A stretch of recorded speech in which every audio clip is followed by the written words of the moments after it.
Good morning. I am 5 minutes earlier today. As usual, if you're watching in recording, you're welcome to fast forward about 5 minutes or stay with us through our hellos.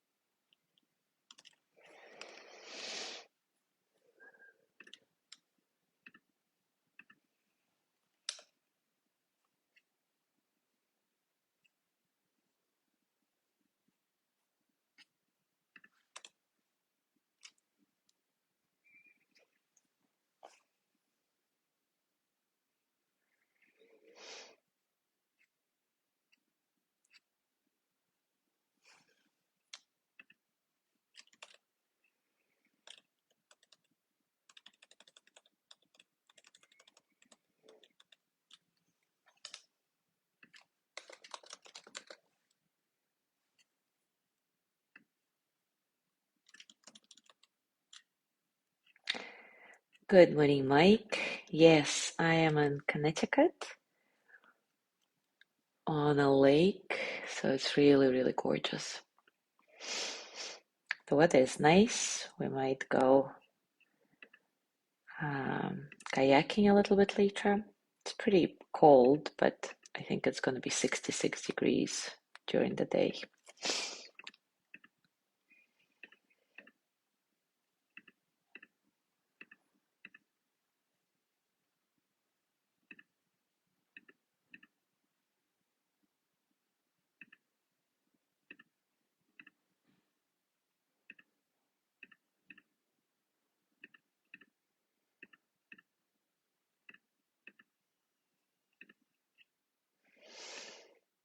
Good morning, Mary.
I don't know if you can see, but there is kind of a fog cloud above the lake.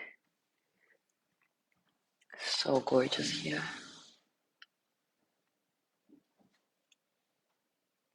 Good morning, Leo.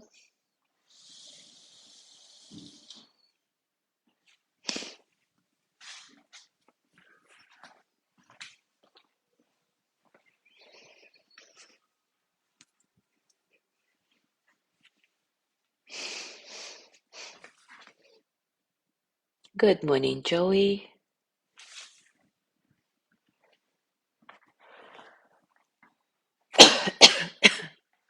Sorry about that. All right, it is time for us to start. And today we're officially starting a new series called Mindful Self-Compassion. The series is based on the works of Christopher Germer, who is a clinical psychologist, and Kristin Neff, a professor in educational psychology and a pioneer in the study of self-compassion. She's been studying it, I think, for 20 years. I read several books by her. Really, really recommend. Very nice. I'll write the names in the comments, of course. Anyway, together they created a program that's called Mindful Self-Compassion and also wrote a few books around that if you're interested to go deeper. In the weeks to follow, we will look at all the aspects of mindful self-compassion and do different practices around each concept. And of course, we already explored many ingredients that constitute mindful self-compassion, but I bet some of the things will be new to you and maybe new to me. So without further ado, let's dive in. In their book, Teaching the Mindful Self-Compassion Program, the authors write, self-compassion isn't really different from compassion for others. The feelings are the same. The experience is the same. The difference is that people usually cut themselves out of the circle of their compassion. They much more readily give compassion to others than themselves. So, what is compassion? The Merriam-Webster Online Dictionary defines it as sympathetic consciousness of others' distress together with a desire to alleviate it. For example, let's suppose that you see a homeless man begging for money on your way to work. Rather than rushing past him or passing judgment that he is a worthless drunk, you may actually stop to consider how difficult this person's life may be. What's his story? Is he getting the mental health services he needs? And the moment you see the man as an actual human being who is suffering, your heart connects with him. Instead of ignoring him, you find that you are moved by his pain and feel the urge to help in some way. And importantly, if what you feel is compassion rather than mere pity, you usually say to yourself in one form or another, he's a human being, just like me.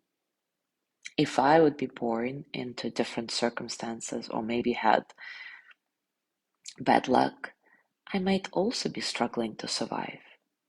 We are all vulnerable. And of course, if we continue digging into the situation, just seeing this homeless man begging for money may be the moment when you harden your heart completely because your own fear of ending up on the streets may cause you to distance yourself and to dehumanize the man. You don't want to associate with him. But this hardening of the heart, which often involves feeling superior, probably just ends up making you feel isolated and shut down. So let's say you really do experience compassion for the man. How does it feel? Actually, compassion feels good because it's wonderful when our heart opens. We immediately feel more connected, alive, present. And then, of course, we may have all these questions. Oh, okay, what if this man is just begging for money to buy alcohol? Should I still give him compassion? And the answer is yes. You certainly don't have to offer money if you feel that's irresponsible, but he is still worthy of compassion. All of us are, regardless of the circumstances. Because compassion is not only relevant for those who are blameless victims, but also to those whose suffering stems from personal failures, weaknesses, bad decisions, the kinds we all make every day.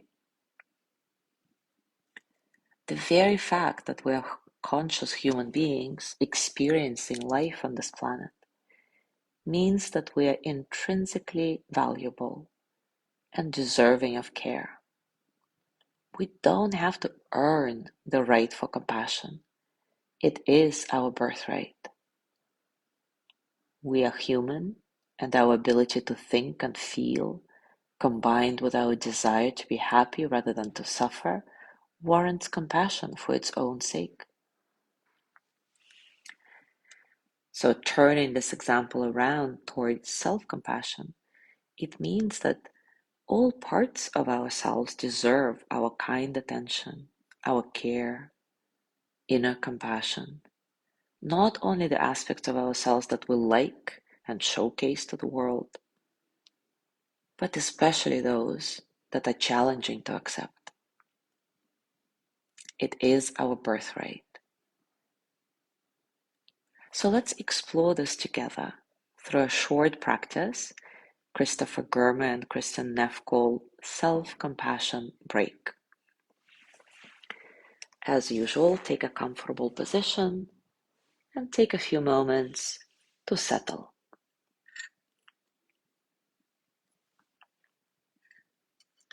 Scan your body, notice what's going on for you, physically, emotionally, mentally.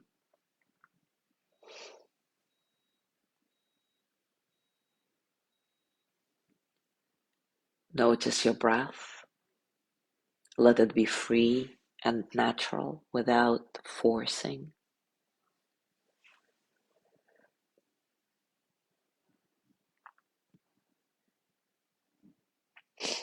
And now I invite you to think about a situation in your life that is difficult for you right now. Maybe you're feeling stressed or having a relationship problem. Maybe you're worried about something that might happen. Think of something that is difficult, but not overwhelmingly difficult. So, what is the situation for you? What happened exactly? Or what might happen? What worries you? Who said what? Really bring the situation to life in your mind's eye.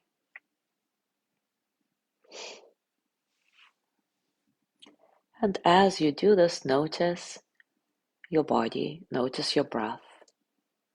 See if there are any changes there. No judgment, no need to change anything, simply observe.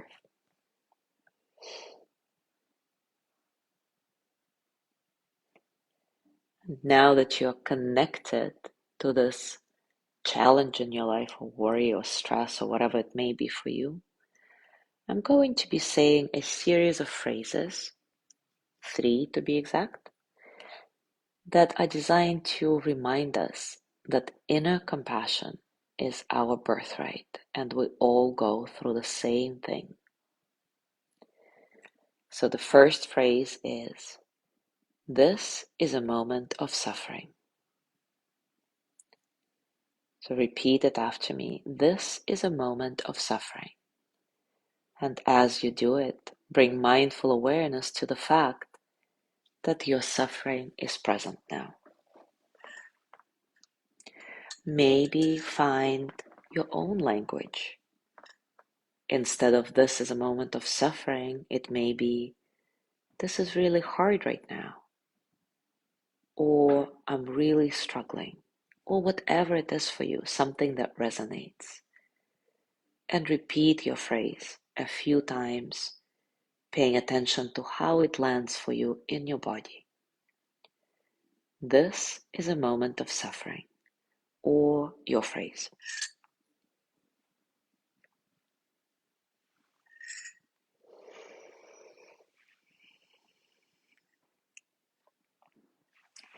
The second phrase is, suffering is a part of life.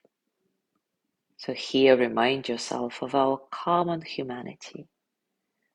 Suffering is a part of life. We cannot live our life without suffering in one way or another. This is what it means to be human. And again, find the language that speaks to you. Maybe instead of suffering is a part of life, you say, it's normal to feel this way. Many people are going through similar situations. Suffering is a part of life, or whatever phrase resonates with you. Repeat it a few times. And remind yourself that suffering may be different.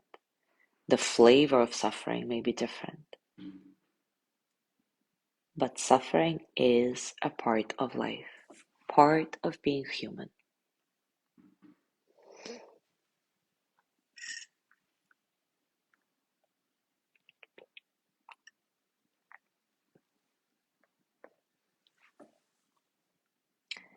And now the third phrase. May I be kind to myself in this moment. May I be kind to myself in this moment. And to support bringing kindness to yourself, I invite you to maybe put your hands over your heart or some other place on your body that feels soothing, comforting. Feel your own touch, letting those feelings of care stream through your fingers. May I be kind to myself in this moment. And again, you can use any language that supports that sense of kindness. Perhaps language you would use with a good friend that you care about, who is going through a similar situation. Something like, I'm here for you. It's gonna be okay. I care about you. Or you can try calling yourself by your first name. Anything that feels natural to express your deep wish that you be well and happy and free from suffering. Again, repeat it a few times. May I be kind to myself in this moment, or whatever phrase resonates with you.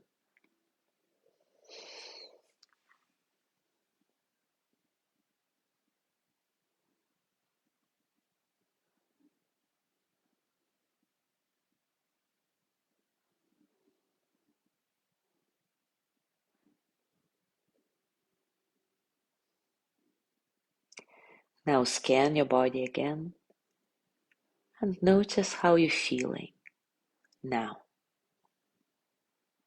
Allow any sensations to be just as they are without trying to change anything. Allow yourself to be just as you are in this moment. No judgment.